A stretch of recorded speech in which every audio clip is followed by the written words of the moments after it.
Hi guys, welcome back to my channel. I'm back with another movie review. This movie was brought to me by BET Plus. They just dropped it called The Accused, starring Paige Heard. So, Paige is played by Dani West. She is a plant geneticist. And her now fiance Jordan, they work at the same place called Verdant Pharmaceuticals, I believe. And it starts off with this guy named Marcus Wainwright. He ends up getting ambushed at his home. Come to find out, it was a detective and a few of her detective people that was out to get him because it didn't make sense how he was just killed like that. So it was supposedly a robbery gone wrong. So now Dani West, she works at Verdant and she's like figuring out cures using plants to see how things go from there. So her boss, Victoria, commends her on all the great work that she's doing and stuff like that. And she's reading on her phone while Dani is drinking her tea and was like, "What are you reading?" She was like, "So the guy Marcus Wainwright, he was killed. It was a robbery gone wrong."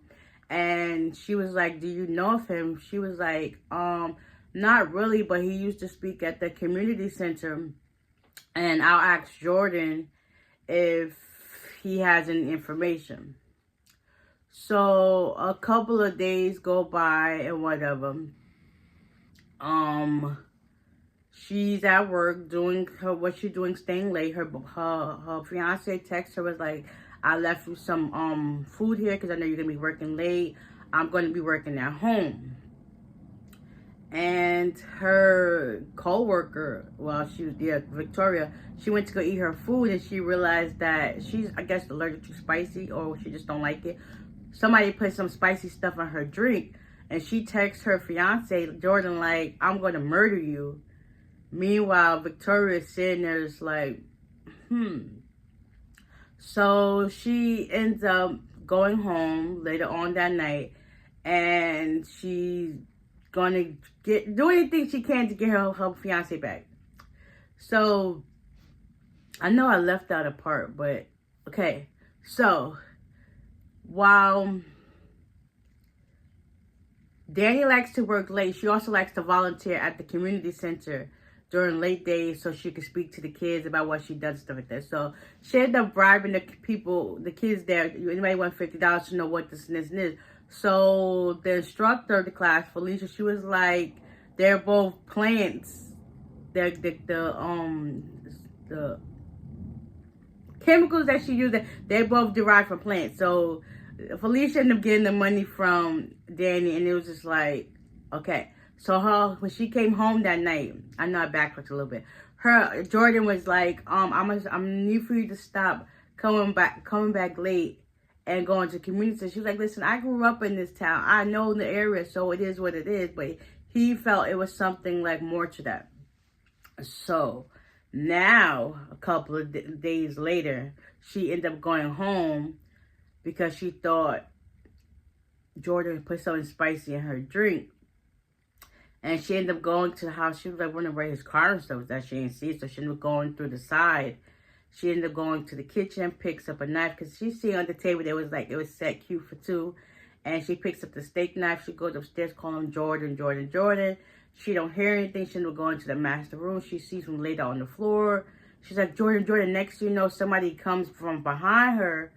And they start tussling. They choke her out or whatever the case may be. She ends up stabbing him in the shoulder. And then she runs downstairs.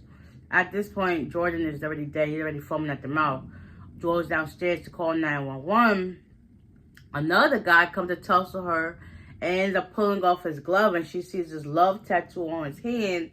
And just in the nick of time, the police show up. And he ends up jumping up for her and running out.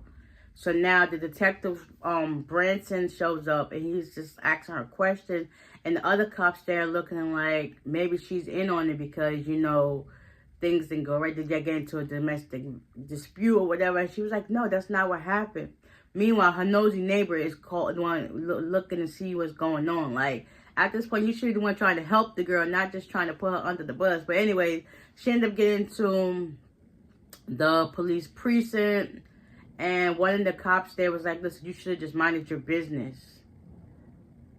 Technically, she didn't even know what business it was to be minded. But anyways, he grabbed her into the interrogation room. Then Detective Branson came in and started talking to her like, did you get into a domestic dispute with your husband, with your fiance? She was like, no, that's not what happened. I came home, 2 guys attacked me, and it was like, it don't look like that. There was no signs of forced entry, no signs of a struggle, no nothing. And it's just like, So she eventually like started putting 2 together. She ended up going to the bathroom, and the detective let her go. Then she started washing her face so like to calm down, whatever. Then she started putting 2 together. He was like, the cop was like, you should have minded your business. Then she realized the love tattoo on the guy's hand. She started piecing it back together. Then she ended up looking up. She sees a vent. She ended up taking the garbage cans off because she ended up passing out. And Detective Branson wants to go get somebody. By this time, he comes back. He was like, oh my God, where the heck is she at? He ain't think to look up there. She already in the vent on top of the building and whatever. And she eventually crawls through here and there, being very inconspicuous to make sure nobody hear her, whatever. She ends up jumping down right against the entrance of the whole office place is. And some guy was like, listen, it's crazy because she still had on her scrubs from work. He was like, hey.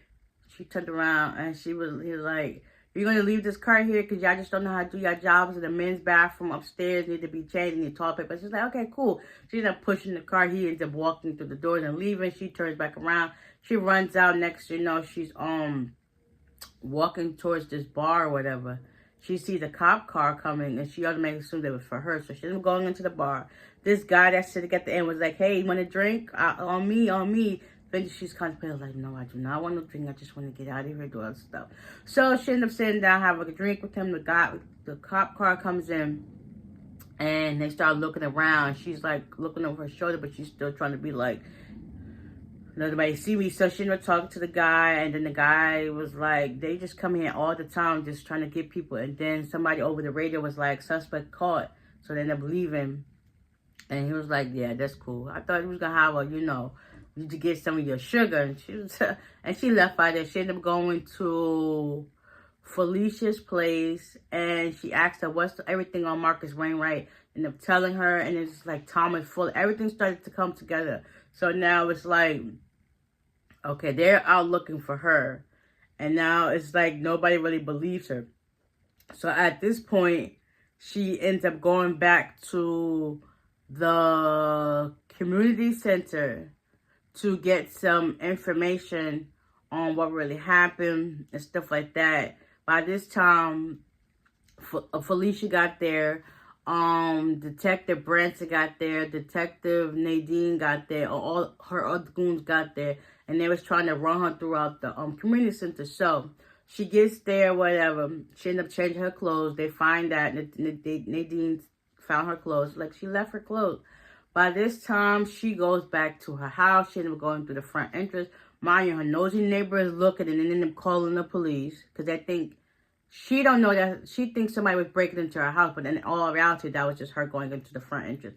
Whatever the case may be, because she didn't have her keys. She ended up using what's the other thing. So yeah, that was that. By this time, she gets to her house. She's upstairs looking around. She finds the iPad under the rug where Jordan was laid at, and she sees the information to Thomas Fuller about Zudico and all this stuff. Now she's trying to piece it together.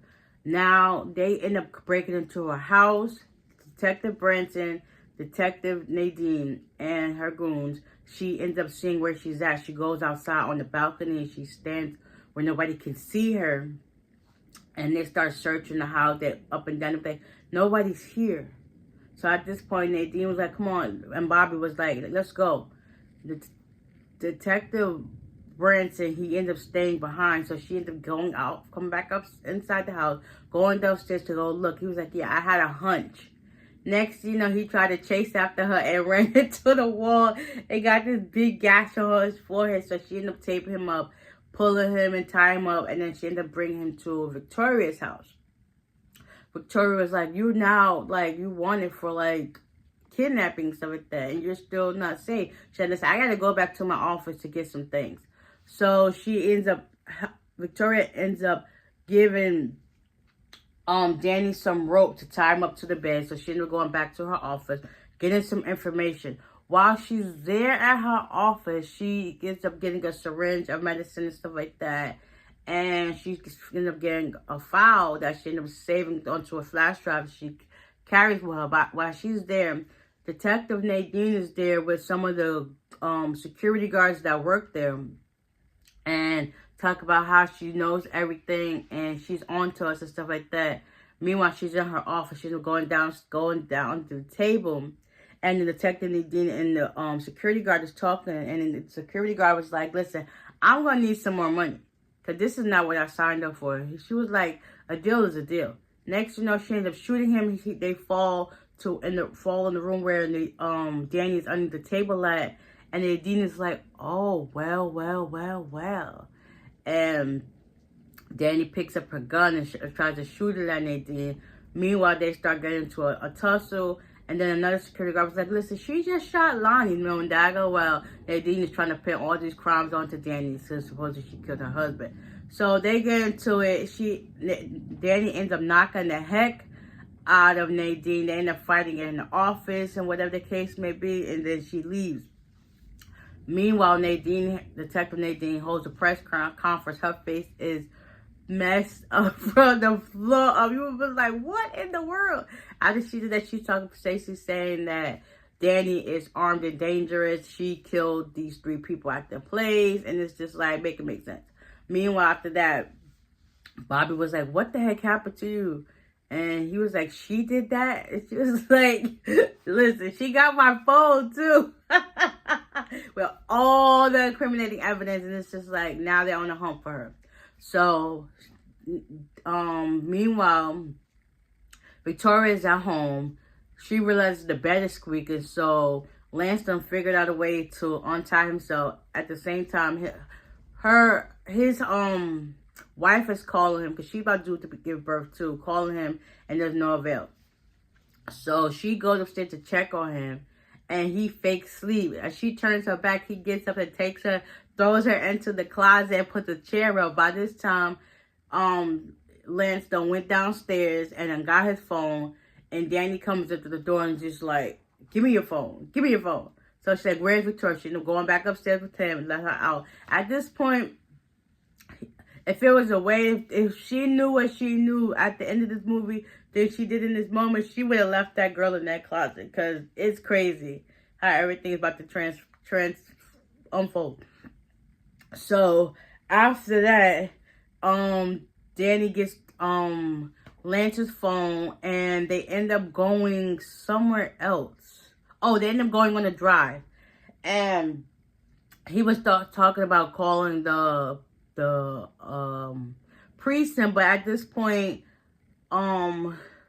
his wife is calling. Well, tried to, but he ended up leaving her a message saying he loved her. Then Nadine called and talking about, at this time, she done kidnapped his wife, took him to the mall, and Dani's in the car, and he was like, how's Nadine treating you? Because at this time, I know I skipped the part too.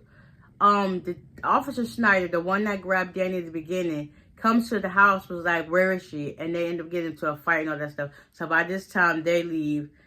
Lanston killed Snyder, and Victoria's still in the house. So that's how Lance and Dani get in the car together. And they're driving, and Nadine calls her. She was like, how's Dani treating you? And he was like, better than you have. And next, she shows Lance the video, FaceTime, of his wife tied up in the mall somewhere. And now she wants her phone back, and she wants Dani's head. So now they know where to go. They end up making a pit stop back at, I think, his place, and check to see if his wife and Victoria is there. They're not there. So now they go to the mall. At this time, Lance and Dani is confronted with Victoria, and They was like, how did you let all this happen? Come to find out, Acavo wanted a black, firm person, and that happens to be Verity when she worked. And she was like, how long have you known this? She was like, listen, it is what it is. It's all about the money. It wasn't nothing serious or personal. Like, you literally killed my husband and you about to kill me for this whole thing. She was like, it is what it is. Money is money. And it's like what you said, work works. So Thomas Fuller is dead. Jordan is dead. Marcus Wainwright is dead. So basically everybody that was trying to right the wrongs of what was being done in the dark was all the ones that got killed, and Dani was the next target. So they end up tussling. Felicia came in to help. Nadine and them coming. It was just like, it was crazy. Lance ended up getting stabbed in his leg by Nadine. Dani and Victoria are on a hunt for each other, running, trying to find each other throughout the thing. Dani ends up finding, Nadine and Dani gets back into it again. They have another fight and stuff throughout the hall. She ends up hurting herself really bad. They ran off. Dani ends up finding, Jonay unties something off of her mouth to talk about she's thankful. Then Nadine comes in like, oh, you found her. You thought she was going to save you? Until they end up getting into it again. They end up falling into one of the booths. Dani ends up knocking Nadine into the window. She ends up getting cut on the glass and she basically dies right in there. Then next you know, Felicia done got shot on the floor. So she's there. Now Lance done came in to save his wife. And Dani told him to like, y'all stay here. I'm going to go get Victoria. They end up fighting, whatever the case may be. Next you know, Victoria pulls out the syringe. She's like, this is the same thing I did, Jordan. And she was like, how about you join him? And Dani was like, no, how about you first? She ended up pushing her over, getting on top of her, ended up stabbing her with her hand, like jarring it away to make sure that Victoria's hand stabbed herself in the neck. And she foamed at the mouth and she's dead. At this time, the police done arrived. They done got everything that was supposed to happen done. Dani ended up giving Lance Nadine's phone with all the information with Nadine, Bobby, Snyder, all those other people, all of them that was corrupt, all on one file, ended up giving it to him. She says, thank you. He says, no, thank you. She says bye to his wife. And he was going to call her a car. And she was like, nah, I'm good. I'm going to just, you know, she also checked on Felicia at the same time. So she said she was going to call her. So Lance was like, I'm going to get you a car. She's like, no, I lived in this neighborhood. I kind of miss it. So I'm just going to take the bus. So he's like, all right, so you just call me when you make it home. And yeah, that was that. She was having a moment. She missed her fiance. Like, they didn't even get a chance to get married or anything. Like, what in the world? That movie was crazy. I literally watched it twice. And it was just like, yeah, that was crazy how she got brought into the situation that she didn't even know she was brought into. All because of some money. Like, what the heck? Trying to right her wrongs. But, you know, that's the beauty in it. It's like, now she can probably do something for her own accord now. Shoot, the way she handled that case is like she was working for the police. Like, girl, you might want to go into law enforcement at this point. But yeah, that was this movie in a nutshell. It was definitely good. I definitely recommend it. You could catch it on BET Plus. It's called The Accused, starring Paige Hurd. So, with that being said, hopefully you guys enjoy it. And I'll see y'all in the next one. Bye.